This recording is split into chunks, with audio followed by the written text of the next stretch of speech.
Մենք վերադարձանք եւ արդեն շտապում ենք դիմավորել մեր առաջին հյուրին, սիրելի հեռուստադիտողներ, եթե հիշում եք հաղորդման սկզբում խոսում էինք, որ այսօր Պարկինսոնի հիվանդության դեմ պայքարի համաշխարհային օրն է եւ խոստացանք թեման ավելի խորքային բացահայտել եւ ավելի լայն հարցադրումներով հասկանալ թե ինչ հիվանդության մասին է խոսքը եւ թե առհասարակ մերօրյա աշխարհում եւ Հայաստանում առավելապես բուժման եւ կանխարգելման ինչ միջոցառումներ են իրականացվում։ Այո, շատ կարևոր թեմա է, իսկ ընդհանրապես իրազեկված լինելը ավելի կարևոր է, որպեսզի ավելի հետևողական լինեք, եւ մենք հիմա զրուցելու ենք նյարդաբան շարժողական խանգարումների մասնագետ Պարկինսոնի հիվանդության հայկական ասոցիացիայի նախագահ Զարուհի Թավալյանի հետ։ Բարի լույս, տիկին Զարուհի։ Բարի լույս, շնորհակալություն գալու համար։ Մենք ենք շնորհակալ։ Այսօր լինելու է միջոցառում Զարուհի կապված Պարկինսոնի հիվանդության հետ, բայց մինչ կանդրադառնանք միջոցառմանը, կարծում եմ հեռուստադիտողներից շատերին պետք է լուսավորել, թե ինչ հիվանդության մասին է խոսքը։ Պարկինսոնի հիվանդություն, ինչ է դա։ Պարկինսոնի հիվանդությունը կենտրոնական նյարդային համակարգի պրոգրեսիվ հիվանդություն է, պատկանում է այսպես կոչված նեյրոդեգեներատիվ հիվանդությունների շարքին եւ ունի եւ շարժողական եւ ոչ շարժողական նշաններ, շարժողական նշանները ինձ թվում է բավական ծանոթ են բոլորին, դա քայլվածքի կեցվածքի փոփոխությունը, դողը, դանդաղ կոծությունը, որոնք ակնհայտ են, երբ որ պացիենտին դիպտում են կողքից, բայց կան նաև բազմաթիվ նշաններ, որոնք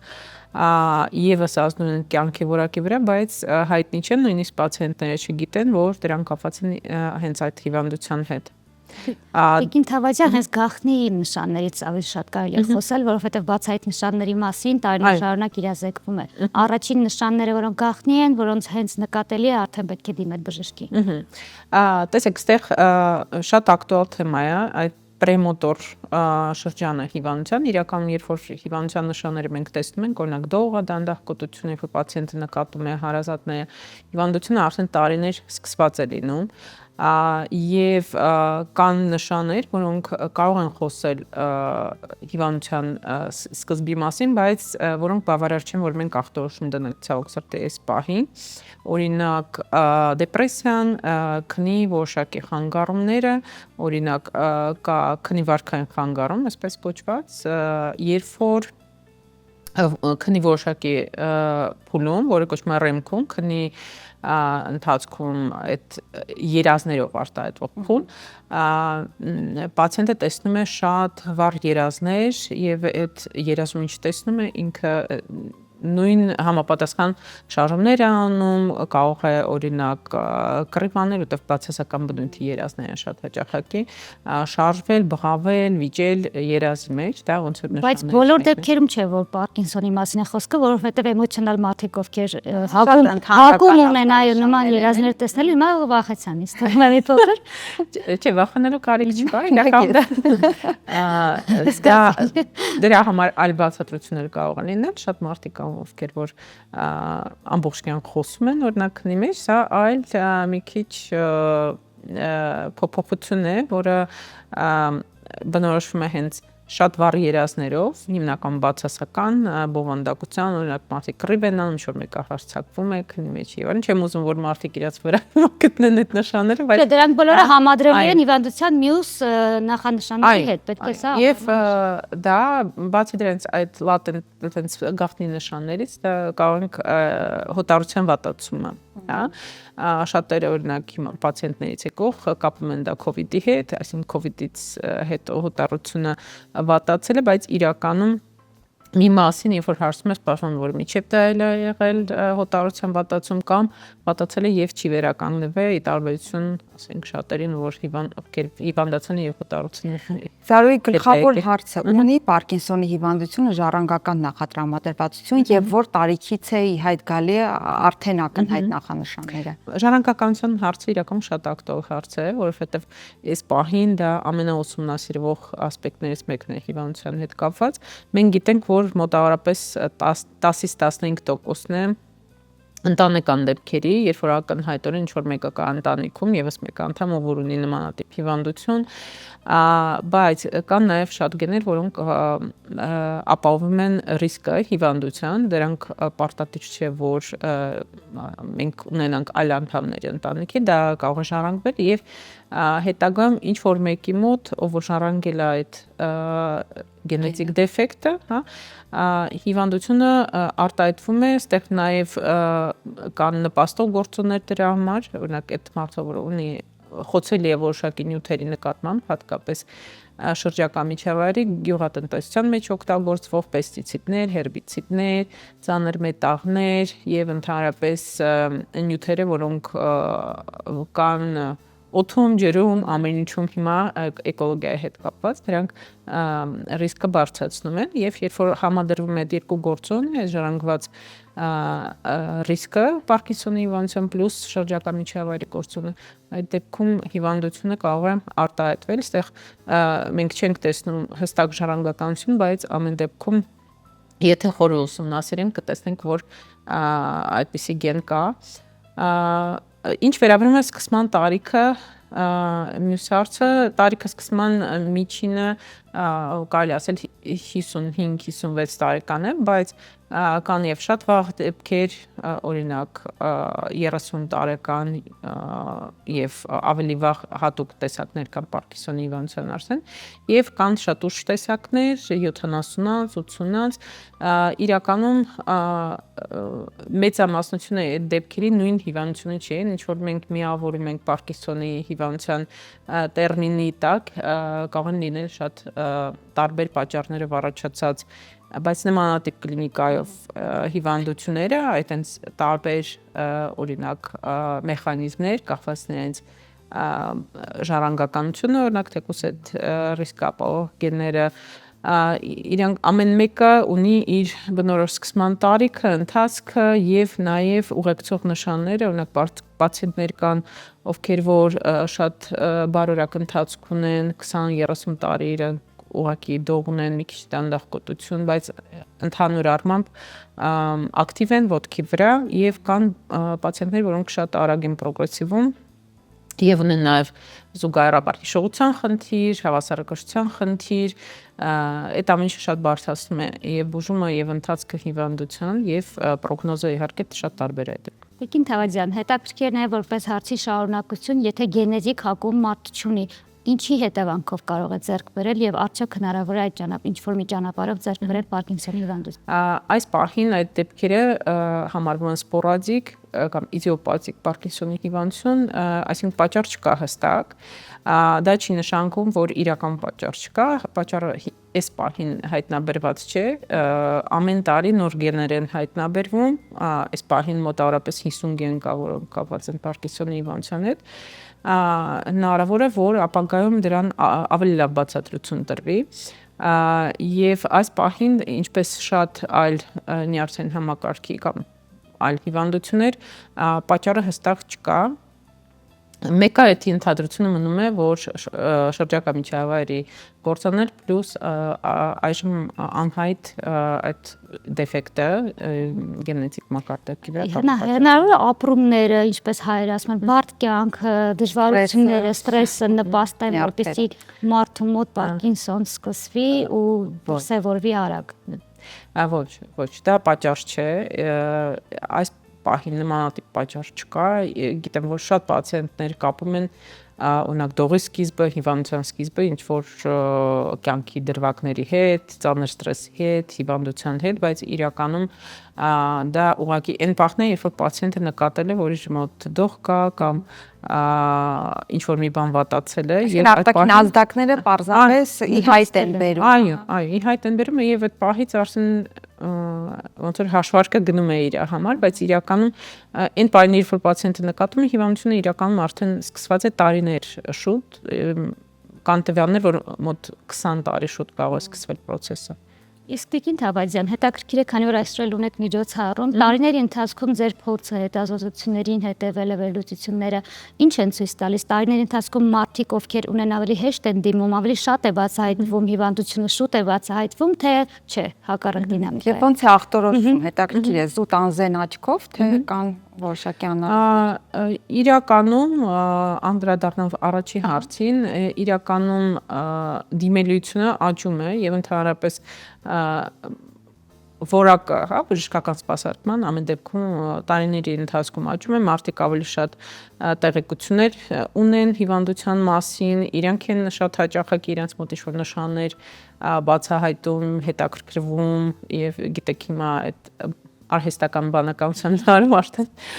երբեմն ախտորոշումով գալիս են եւ դիմելությունը եւ ընդհանրապես ուշադրությունը հիվանդության նկատմամբ շատ աճել է, օրինակ ես կարող եմ վերցնել մեր միջոցառումները որպես ասոցիացիա որոնք եղել են օրինակ տարիներ առաջ եւ հիմա հետաքրությունը այս տարի բացառիկ բարձր մակարդակի վրա է, մենք անսպասելի է շատ, որ այդքան մարդ կհետաքրքրվի, կուզենա այցելել, հետաքրքիր կլինի իրենց ծրագիրը։ Այսինքն այդքան մարդը բուժառու են իրենք, թե պարզապես հետաքրքրվողներ։ Կան եւ բուժառուներ, իրենց հարազատներ, կան ուղղակի հարակից մասնագետներ, օրինակ կինեզոթերապևտներ կամ հոգեբաններ, որոնք հետաքրություն ունենալի է միջոցառումները ինչքանով են հարակից, հա, մասնագիտություն, որովհետեւ թերևս հասկանում եմ ինչի, քանի որ դողի եւ թմրացության դեպքում առաջինը գնում են իրենց մոտ եւ նրանք արդյոք կարող են հենց սկզբից հասկանալ, որ Պարկինսոնն է, այլ ոչ թե օրինակ ոսկորների խնդիր կամ այլ։ Եթե խոսքը գնում է կինեզոթերապևտների մասին, ինձ թվում է այն մասնագետները, ովքեր որ մեծ փորձ ունեն, ամեն դեպքում կարող են նույնիսկ ախտորոշում դնել, եթե շատ նմանատիպ դեպքեր են, տեսածանոթ են սիմպտոմներին։ Անդրադառնալով երկրորդ հարցին, հիվանդության ախտորոշմանը եւ բուժման հնարավորություններին, ախտորոշումը միջորս մնում է կլինիկական, այսինքն դա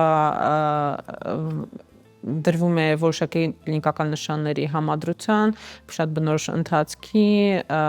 եւ նաեւ դեղորայքային բուժման պատասխանի վրա երբեմն կան նաեւ հարակից մեթոդներ, որոնք հիմա շատ կիրառվում են, օրինակ թեկուս MRT դիագնոստիկան ավելի ճշգրիտ է դարձել, շատ բաներ հնարավոր է տեսնել բարձր որակի MRT հետազոտությամբ, բայց դա ոնց որ հավելյալ է, դա չի բացառում հիվանդությունը, ուղղակի օգնում է ոնց որ հաստատմանը, բայց եթե մենք որևէ նշան չստանանք նույնիսկ MRT-ով կամ այլ մեթոդներով դա չի ժխտելու ոչ մի բան, կան ձևեր հիվանդության, որոնք օրինակ MRT արտահայտություն չունեն։ Ինչ վերաբերվում է այլ մեթոդներին, կան մեթոդներ, որոնք Հայաստանում իսպայն չեն օգտագործվում, դրանք ռադիոիզոտոպային մեթոդներ են, որոնք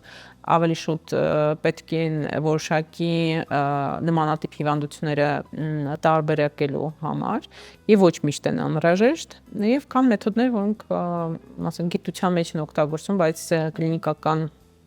կիրառություն քիչ ունեն։ Իսկ բուժում ունի Սարոյի, թե պարզապես դանդաղեցնում է ընթացքը այդ բուժումը։ Ցավոք սրտի բուժում վերջնական այս պահին չկա, կա սիմպտոմատիկ բուժում։ Ամբողջ աշխարհում, չէ՞։ Այո, ամբողջ աշխարհում։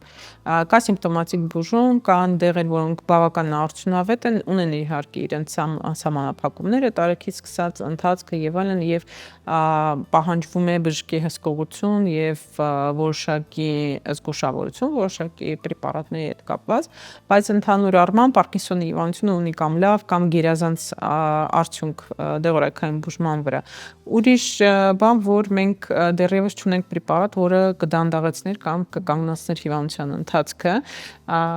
եւ ինչով է նաեւ ստեղ գենետիկան կարեւոր, որով ապագայում բուժումը նաեւ կախված է լինելու որոշ չափով եթե մենք ուզում ենք, որ հիվանդության ընթացքը ինչ-որ ձևով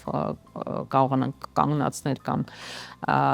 դանդաղեցնել, որոշակի կախված է լինելու նաև պատճառից։ Այսինքն, եթե մենք գիտենք, որ օրինակ սան պատճառ կա այդ հիվանդության առաջացման, այդ դեպքում մի մեխանիզմի վրա ազդելը պարզա որ մյուսների վրա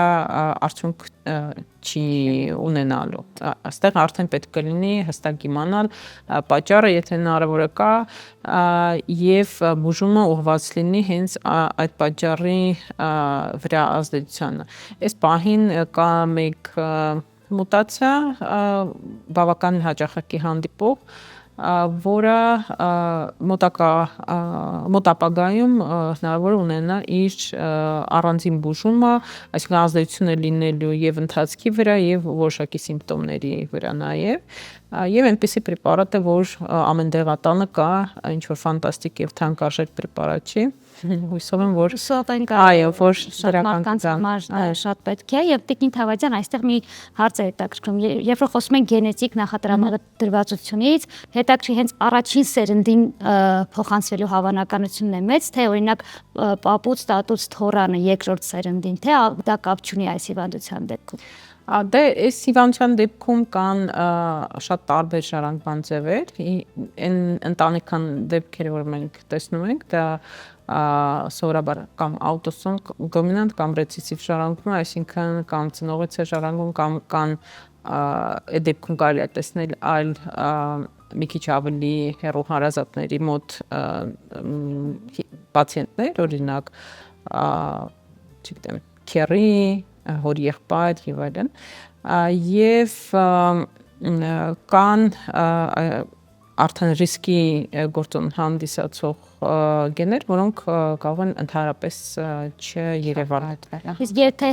թե մայրական գծով, թե հայրական գծով կա Պարկինսոնի հիվանդություն, երեխան պարտադիր պետք է ունենա, թե էլի կախված է նրանց ինչ տեսակի գեն է, որտեղ իրանք բոլորը տարբեր են եւ ժառանգումը Իսկ առհասարակ գենետիկ հիվանդությունները ավելի մայրական թե հայրական կողմից է։ Տակառություն չկա։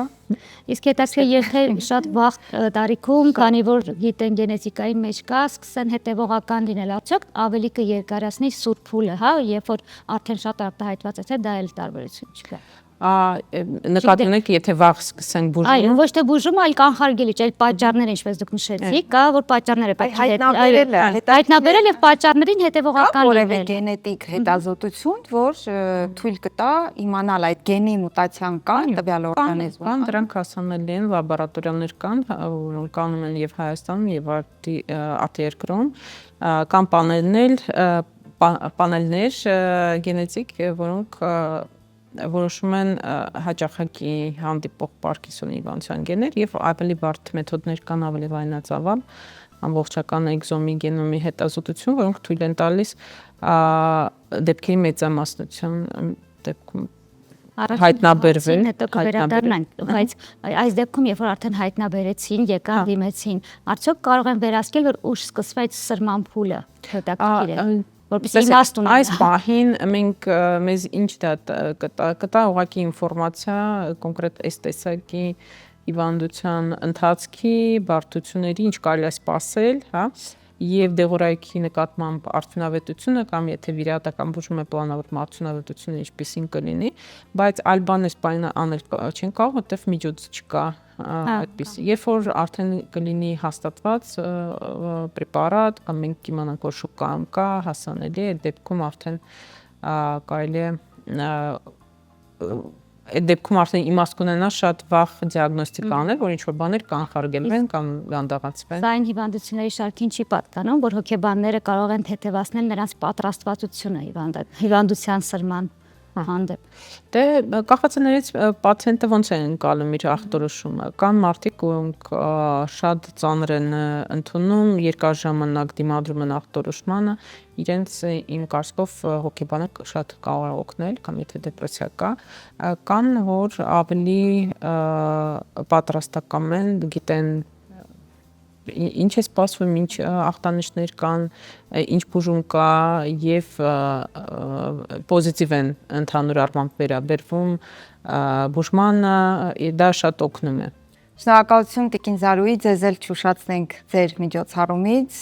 հետաքրքիր զրույց էր, կարծում եմ շատերին։ Շնորհակալություն։ Նաև հետաքրքիր, բացի մեզանից մենք շատ էինք հետաքրքրված։ Շնորհակալություն, սիրելի հեռուստադիտողներ, խոսում էինք Պարկինսոնի հիվանդության մասին, նյարդաբան շարժողական խանգարումների մասնագետ, Պարկինսոնի հիվանդության հայկական ասոցիացիայի նախագահ Զարուհի Թավադյանի հետ։ Մենք բարև երկիրն ենք, շարունակեք մնալ մեզ հետ։